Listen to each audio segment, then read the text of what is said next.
Good morning everyone, my name is Dhananjay और आज अपन class 11 की एनसीईआरटी का एक काफ़ी इंटरेस्टिंग टॉपिक है जिसे एनिमल किंगडम बोलते हैं। तो आज अपन वही एनिमल किंगडम डिस्कस करने वाले हैं। एनसीईआरटी के लेवल से भी ये इम्पोर्टेंट है, एग्ज़ाम पॉइंट ऑफ व्यू से भी, और जो नीट के पॉइंट ऑफ व्यू से भी ये काफ़ी इम्पोर्टेंट है। तो आज अपन जो डिस्कस करने वाले हैं उस टॉपिक का नाम है एनिमल किंगडम। एनिमल किंगडम काफ़ी इंटरेस्टिंग टॉपिक ये होने वाला है। और एनिमल किंगडम के अंदर भी आज जो अपन टॉपिक पढ़ेंगे उस फाइलम का नाम है हेमिकोडेटा।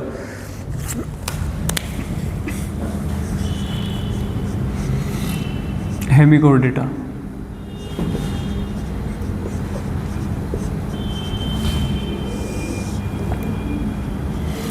हेमिकोडेटा जो फाइलम है वो अपन ने प्रीवियस क्लासेस के अंदर जो क्लासिफिकेशन देखा है, अपन को एक आइडिया है कि ये हेमिकोडेटा फाइलम उस क्लासिफिकेशन के अंदर कहाँ प्लेस्ड होता है।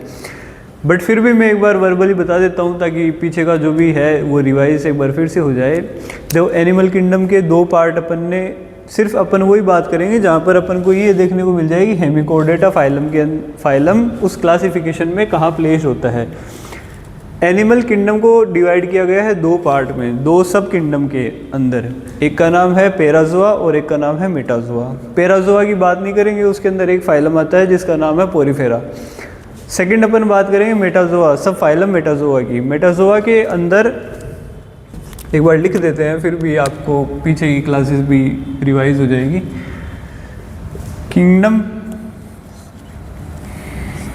किंगडम प्लांट के अंदर दो चीज़ें हैं, ये नोट नहीं करना है, बस मैं ऐसे ही वर्बली आपको रिवाइज हो जाए उस पॉइंट ऑफ व्यू से बता रहा हूँ।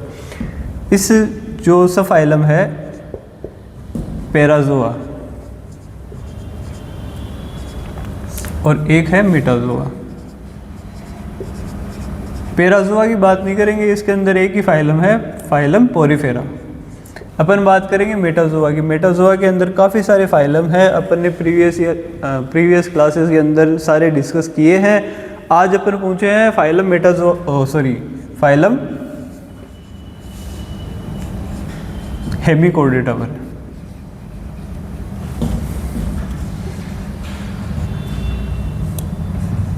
Phylum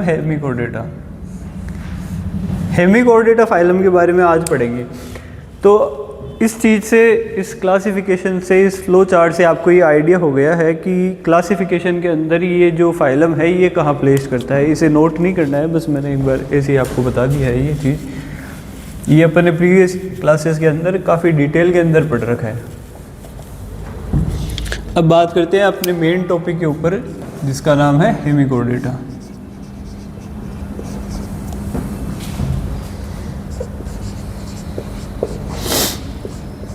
hemichordata phylum hemichordata phylum की अगर मैं बात करूं तो ये एक कनेक्टिंग लिंक है किस किस के बीच, फाइलम कोडेट्स के बीच और नॉन कोडेट्स के बीच।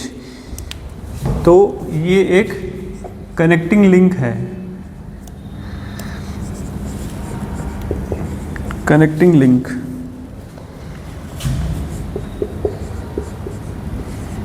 Between कोडेट्स and non कोडेट्स।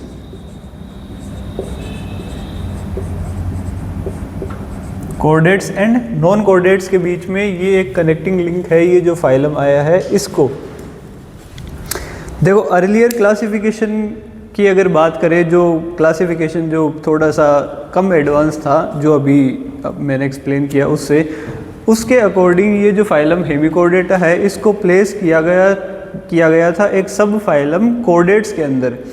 बट बाद में जब इसकी डिटेल स्टडी की गई तब अपन को पता चला कि ये एक हेमिकोडेटा जो फाइलम है वो कोडेट का सब पार्ट नहीं होके फाइलम नॉन कोडेट का एक पार्ट है। फिर अपन ने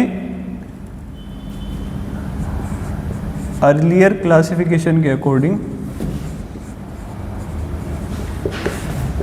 अर्लियर क्लासिफिकेशन के अकॉर्डिंग ये कहाँ प्लेस्ड किया गया था? ये प्लेस्ड किया गया था सब phylum of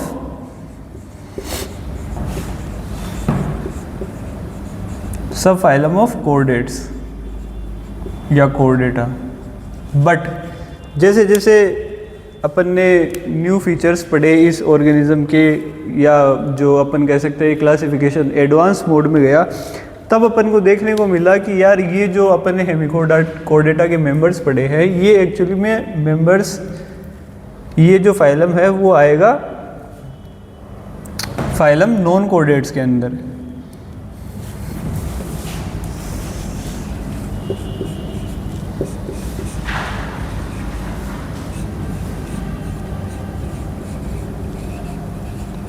placed under a separate phylum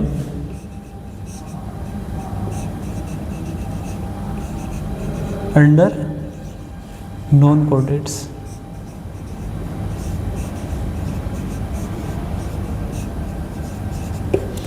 अब जो इसकी एक्चुअल पोजीशन है वो सेपरेट फाइलम नॉन कोऑर्डिनेट्स के अंदर ये रखी गई है। अब एक छोटी सी बात और करते हैं।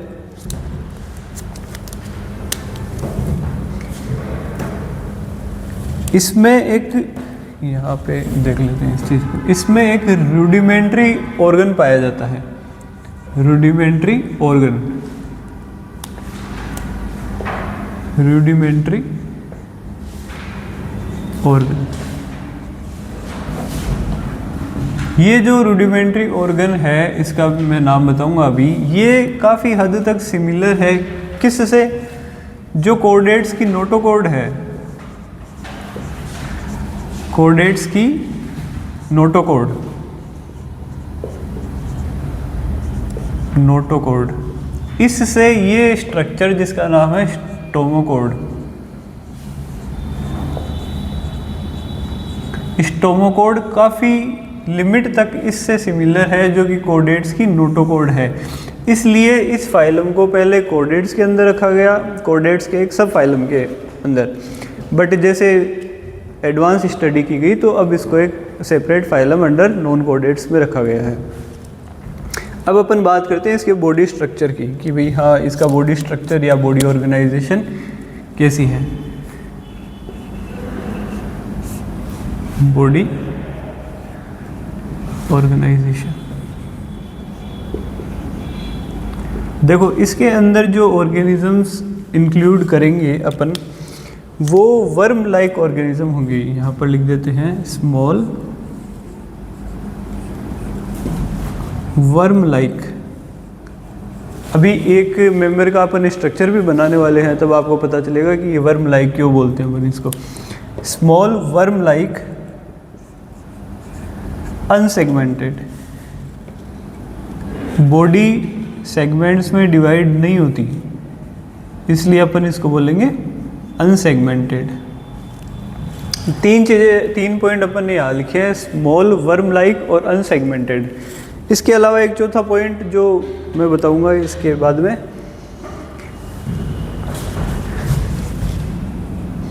जो मेन बॉडी है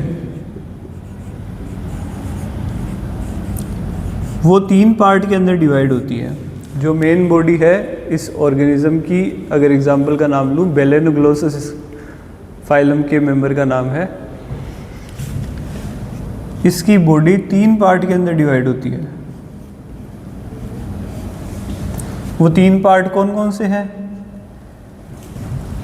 पहला जो मेन पार्ट है वो, अगर मैं बात करूं एंटीरियर पार्ट, इसका नाम है प्रोबोसिस। प्रोबोसिस।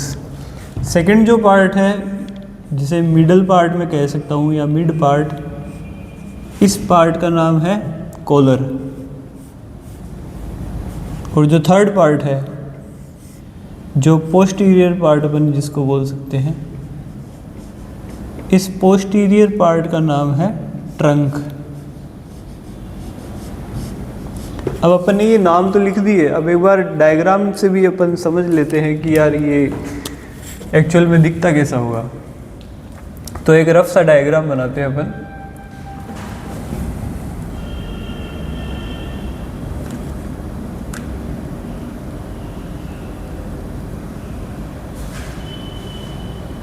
ये जो ऑर्गेनिज्म है इसका ये डायग्राम अपन बनाने जा रहे हैं, और इस डायग्राम के अंदर ये तीनों पार्ट जो अभी अपन ने लिखे हैं ये मैं शो करने वाला हूँ।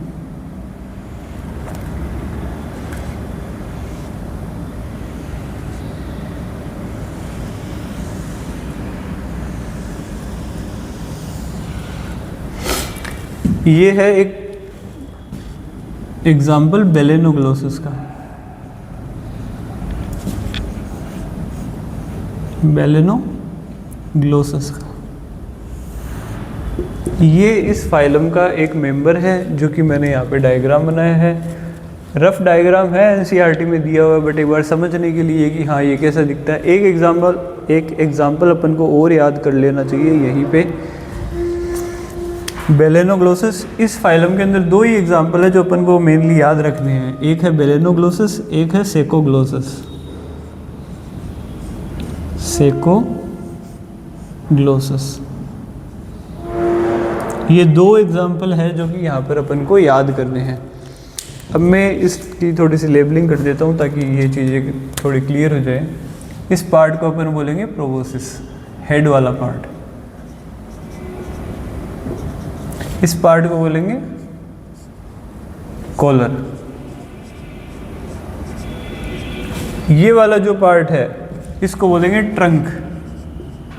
जो टेल वाला पार्ट है इसको बोलेंगे ट्रंक, और इस साइड को अपन बोल सकते हैं एनस।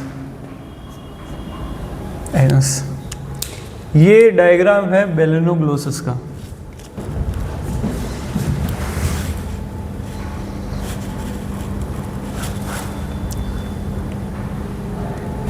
ये बात हो गई डायग्राम तक की। अब अपन देखेंगे कि इसके अंदर बॉडी ऑर्गेनाइजेशन कैसी है, एलिमेंट्री कैनाल का जो टाइप है अपन वो देखने वाले हैं, न्यूट्रिशन का जो मोड है वो देखेंगे, रेस्पिरेटरी सिस्टम, डाइजेस्टिव सिस्टम, ये सारी चीज़ें अब अपन देखने वाले हैं। ये सारी चीज़ें क्लियर होने के बाद अपन ये मान सकते हैं कि हाँ मेरा हेमिकोडेटा फाइलम जो था वो आज कंप्लीट हुआ।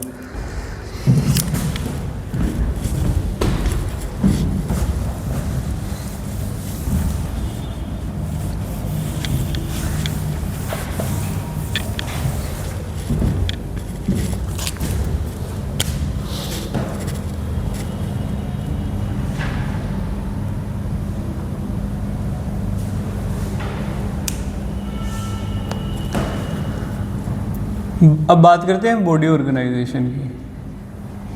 बॉडी ऑर्गेनाइजेशन,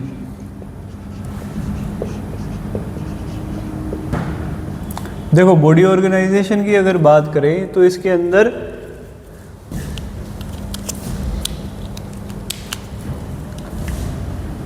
बॉडी ऑर्गेनाइजेशन के अंदर अपन ये देखेंगे कि इस ऑर्गेनिज्म के अंदर या इस फाइलम के अंदर जो बॉडी ऑर्गेनाइजेशन देखने को मिलती है वो ऑर्गन सिस्टम लेवल की देखने को मिलती है।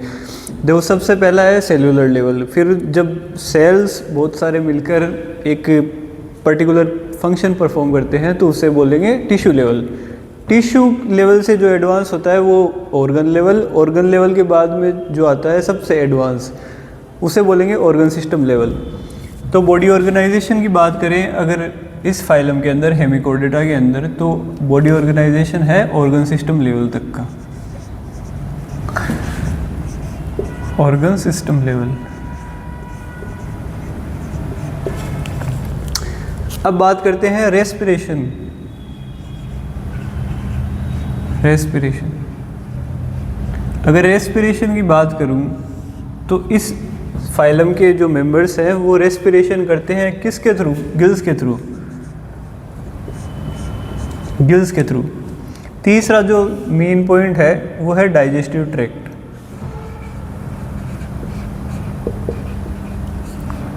डाइजेस्टिव ट्रैक्ट, और डाइजेस्टिव ट्रैक्ट की अगर मैं बात करूं तो ये होगी कंप्लीट टाइप।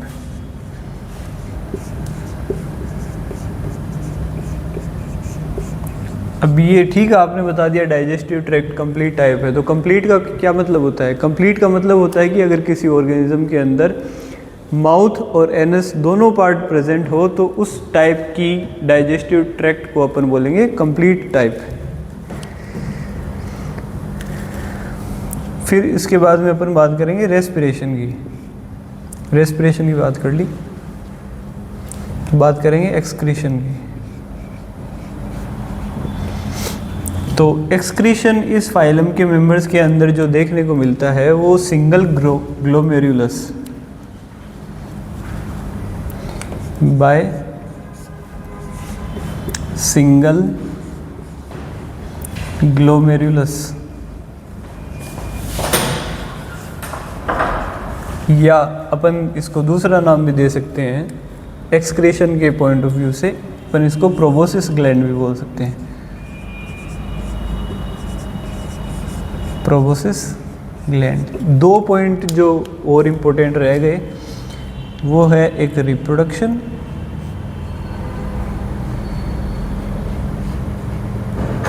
और दूसरा है डेवलपमेंट।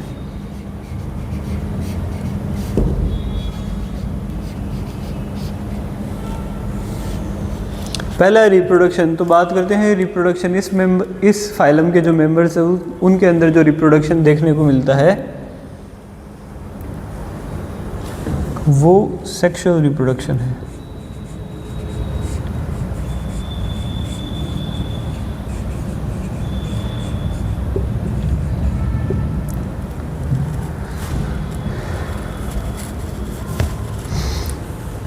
सेक्सुअल रिप्रोडक्शन है। और जो फर्टिलाइजेशन का जो प्रोसेस है, फर्टिलाइजेशन वो है एक्सटर्नल। सेक्सुअल रिप्रोडक्शन का मतलब अपन सब जानते हैं। फर्टिलाइजेशन का मतलब मैं बता देता हूँ। फर्टिलाइजेशन एक्सटर्नल है। इस बात का क्या मतलब है? अगर फर्टिलाइजेशन मतलब फ्यूज़न ऑफ मेल और फीमेल गेमेट अगर बॉडी के अंदर हो रहे हैं तो फीमेल बॉडी के अंदर, उस फर्टिलाइजेशन को अपन कंसीडर करेंगे इंटरनल फर्टिलाइजेशन। बट यहाँ इस केस में फर्टिलाइजेशन एक्सटर्नल है। एक्सटर्नल फर्टिलाइजेशन का मतलब है कि आउटसाइड द बॉडी, मतलब जो फीमेल बॉडी है उसके अंदर फर्टिलाइजेशन ना हो रहा है, वो फर्टिलाइजेशन बाहर एक्सटर्नल एनवायरनमेंट में हो रहा है।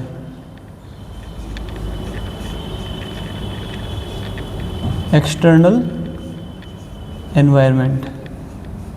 अगर फर्टिलाइजेशन एक्सटर्नल एनवायरनमेंट में हो तो फर्टिलाइजेशन का टाइप जो हो गया वो एक्सटर्नल टाइप। अब बात करते हैं डेवलपमेंट की। तो डेवलपमेंट इसके अंदर जो देखने को मिलेगा वो है इनडायरेक्ट। देखो फर्टिलाइजेशन एक्सटर्नल है बट डेवलपमेंट इंटरनल है। ये दोनों चीज़ें काफ़ी बार कंफ्यूज करती है, कन्फ्यूज़न क्रिएट करती है। तो फर्टिलाइजेशन की डेफिनेशन मैंने बता दी और एक्सटर्नल का क्या मतलब होता है वो भी मैंने एक्सप्लेन किया। डेवलपमेंट का जो टाइप है वो इनडायरेक्ट है, मतलब जो फर्टिलाइजेशन के बाद अगर कोई लार्वल स्टेज डेवलपमेंट के दौरान देखने को नहीं मिलती, मतलब ऑर्गेनिज्म डायरेक्ट लार्वल स्टेज को बाईपास करके डायरेक्ट एम्ब्रियो में कन्वर्ट हो जाता है, नो लार्वल स्टेज। इस कंडीशन को अपन बोलेंगे डायरेक्ट डेवलपमेंट। बट यहाँ है इनडायरेक्ट डेवलपमेंट, मतलब जब डेवलपमेंट हो रहा होगा तो बीच के अंदर कोई ना कोई लार्वल स्टेज जरूर देखने को मिलेगी। इस टाइप के डेवलपमेंट को अपन बोलेंगे इनडायरेक्ट डेवलपमेंट। और जो इनडायरेक्ट डेवलपमेंट है तो ज़रूर लार्वा की कोई ना कोई फॉर्म प्रेजेंट होगी। तो इस केस के अंदर जब बात करें हेमिकोर्डेटा फाइलम की तो इसका जो मेन लार्वा है उसे अपन लार्वा बोल देंगे, टोर्नारिया।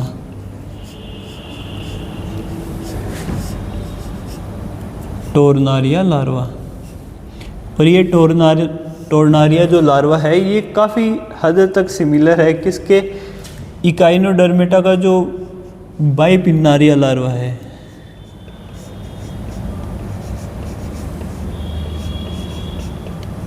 बाइपिन्नारिया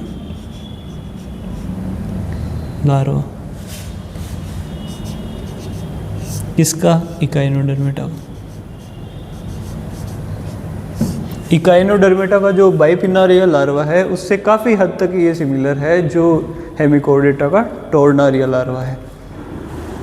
डायग्राम मैंने बना दिया है, काफ़ी चीज़ें क्लियर हुई होंगी। अगर कुछ डाउट रहता है तो आप क्लास के बाहर पूछ सकते हो, क्लास के अंदर भी पूछ सकते हो।